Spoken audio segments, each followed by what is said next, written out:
Hi, this is Brian Pash, and welcome to today's podcast. On today's show, I want to talk about the open sales floor structure in the United States and why dealers must confront this beast head-on if they plan to stay relevant with consumers and attract the right workforce to sell cars in a digital age. Let's step back for a moment. The term open sales floor means that the sales team is waiting for that next up to come up on the lot, that next customer to visit, and it's basically a race to whoever will talk to that customer first. It's not uncommon in busy sales floors to see 4, 5, or 6 people waiting by the front door outside, scanning the lot to really jump on anybody who parks and starts to look at cars. And I'm not saying anything that if a dealer is using that system, they can't be successful or profitable. Obviously, the industry has been founded on that type of structure. But a number of things are happening in the auto industry that really deserves careful consideration for dealers to rethink the value of the open sales floor. Why? Well, if you've been a follower of PCG research, you know that the first PCG research report was on the Next Up. And the Next Up software is a managed retail sales process, an MRSP. And you can read the benefits of having a managed retail sales process by just going to pcgresearch.com and downloading the free report on the Next Up. Now, let's understand why this open sales floor model is deteriorating. Here's the reason why. Before the internet, before dealers really embraced CRMs, obviously, if you weren't on the point, if you weren't talking with a customer, you didn't have an organized book of business to go after. Now, obviously, people had card files and index cards and all sorts of logs, but I'm not talking about the people who've developed a repeat and referral network. Those people rarely take fresh ups. They're busy. I'm talking about those new recruits. If the culture of the dealership prior to the internet wasn't to be CRM centric, well, the only way you're going to feed your family is if you were the first person to grab that consumer. Also, when you have an open floor, the salespeople have the ability to sum up and decide right there on the lot whether or not they want to do business with this customer. Maybe they didn't like the way they looked. Maybe they didn't like the car they drove in. Maybe they're assuming they're just a tire kicker. But in an open sales floor, a sales manager has no idea what's going on in the lot. In fact, some dealers have shared with me their surprise that when they moved from an open sales floor to a managed retail sales process, their up count in the CRM went up 25, 35, 45%, meaning the number of opportunities that were being logged in the CRM jumped because there was accountability for every person who came on the lot. Now let's fast forward. Today, dealers are CRM centric and for the most part are trying to optimize all opportunities they have because less consumers are visiting dealership lots. If somebody comes on a dealership lot today, they're pretty much ready to buy something. And so it's really important that we handle these opportunities carefully. What does a managed retail sales process do? Well, it gives your sales associates time to work their CRM.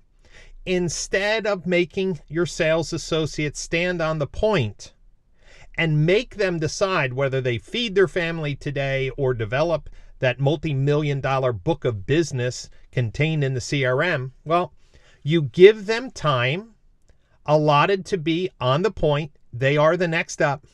And when they are not the next up, then they should be back at their desk working their CRM tasks. They should be making those phone calls, sending out those texts, sending out those emails. You see, consumers are making decisions online. This is the key.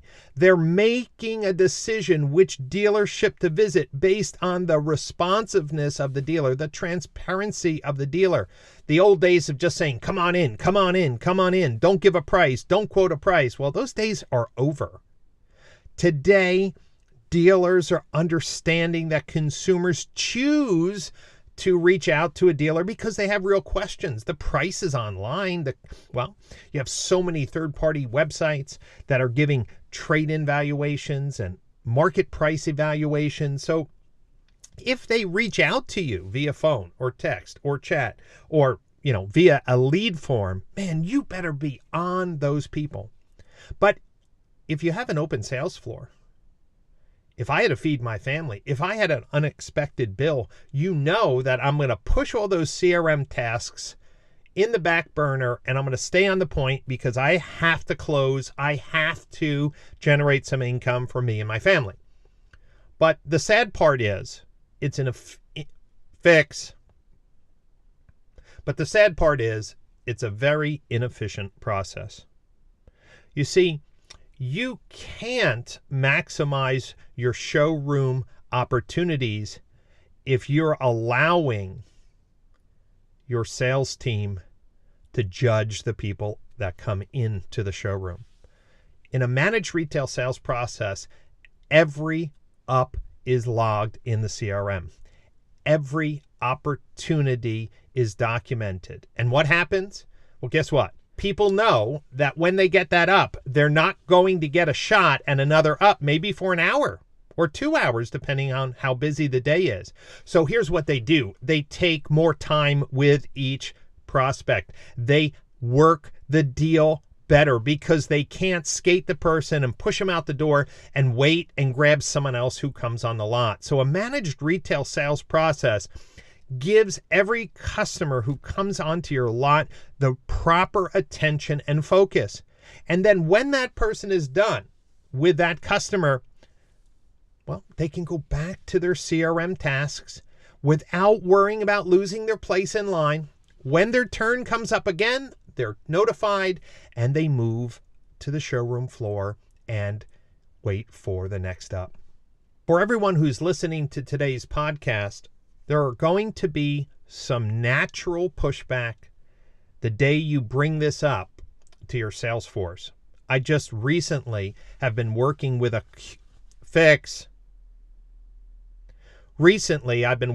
few dealer groups who've cut over to the next up.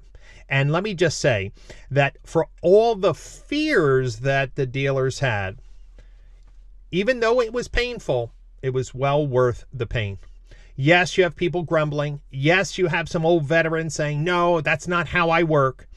But dealers are realizing the only way that they're going to increase profits is if they increase their marketing efficiency, their sales efficiency, and lower their labor costs. They need people doing the tasks that they need to connect with today's consumers. They can't give the ball to sales associates to make that call, that judgment call, which is rarely aligned with the best interests of the dealership. You see, I would challenge anyone who says, no, I can't change, to consider this second point. You're not going to attract today's modern workforce by forcing people to stand on the point. Whether you call it millennials or just younger people, if you want to attract people into the auto industry and stop hiring retreads that are broken down, that last 3 to 6 months, and then boom, you're back in the same place, you need to provide a professional work environment where you come in to a dealership, you get the training, and then you have a work plan. Here's how it works. During the week, you're going to be on the point up maybe an hour to an hour and a half each day. And then the other hours, you're going to be working the leads in the CRM that we've assigned to you. You're going to do your own prospecting. You're going to ask friends and family for referrals. But here's your day. And I'm going to measure your performance each day before you leave because everything needs to be documented in CRM. Now you may think, well, that's onerous. No, today's kids understand they're taking tests online. They submit their homework online. They're so digitally focused, they're actually surprised that dealers wouldn't have accurate tracking of what each employee is doing, how they're following up on sales opportunities. Here's a true story. There was a dealer who was thinking of firing this woman. She just didn't fit in. She was struggling, and the sales manager knew it. And then they switched to the next up. Within 2 months, she became the top salesman in the store. And you know why? It's because she just wasn't wired to compete with the guys on the point. It just wasn't in her DNA. Now, there's some women who love that competition, but guess what? The majority of people do not want to hunt and kill every single day, every single minute of their day. They want some structure. They want to pursue their goals, and they want everything to be fair. Well, life isn't fair, but a managed retail sales process brings fairness and accountability. The other cool thing about the managed retail sales process is that it gives dealers an accurate picture of what's going on when someone comes in the showroom. The next step will log when a consumer arrives, log when they started a test drive, log the actual map. Where did the sales associate take the consumer on their test drive? Was it a sufficient test drive? And then how much time the consumer spent with the sales associate before F&I, how long did they wait for the F&I manager, and how long it took to get out of F&I. Do you understand? This is so important. If we're going to improve our retail sales process, if we're going to remove the friction that consumers face when purchasing a car, we need to measure what's going on. We need to make sure everyone is treated with the same respect, with the same winning process, with the same accountability across your entire sales force. An open sales floor cannot do it. An open sales floor is in direct competition with CRM tasking. It is in exact competition against selling cars in a digital age, because if you force somebody to stand on the point to get that next opportunity for a showroom visit, that fresh meat that they've been hungering for, then, well, they're going to put off everything else. And of course, you've spent as a dealer millions of dollars for your facility and inventory. You're spending millions of dollars a year on marketing and advertising and HR. And effectively, you're saying, hey, all that stuff in the CRM, not really that important. Wait up on the lot. Now you're saying, well, Brian, couldn't an open sales floor with high accountability with CRM tasks be a proper balance? Well, that may be the unicorn here or there, because obviously there's some excellent sales managers and general managers that have perfected their open sales floor. But here's a couple things. They still do not have the visibility of how many ups are not being logged. They still have no way to make sure that each customer on the lot is treated and given respectfully and given the right time. They have no idea what's happening on their test drives. They have no idea what their retail sales process really looks like. And well, today, dealers need that information to get better. They need that information to increase their profits. So if you're running an open sales floor, I want to challenge you to talk to some dealers who've switched from an open sales floor to a managed retail sales process using the Next Up software. Obviously, you can go to the Next Up's website and learn more about the product. Of course, the great team, Clint Burns is the CEO. They're just doing a phenomenal job and helping dealers transform their business to attract a younger audience of sales associates, people who are more engaged and more efficient to sell cars in a digital age. So what are you waiting for? If you're running an open sales floor, I just want to challenge you. Stop bitching that your CRM tasks aren't done. Stop bitching that it's expensive to run a dealership. Stop bitching that there's not enough people coming in the showroom. There's probably 25 to 50% more people than your CRM even is telling you that are showing up on your lot because of an open sales floor. And it's time to change that and bring some structure, some professionalism, some accountability into the whole retail sales process, and software like the Next Up can do that. So thank you so much for investing your time in this podcast, and I look forward to sharing more information in an upcoming podcast.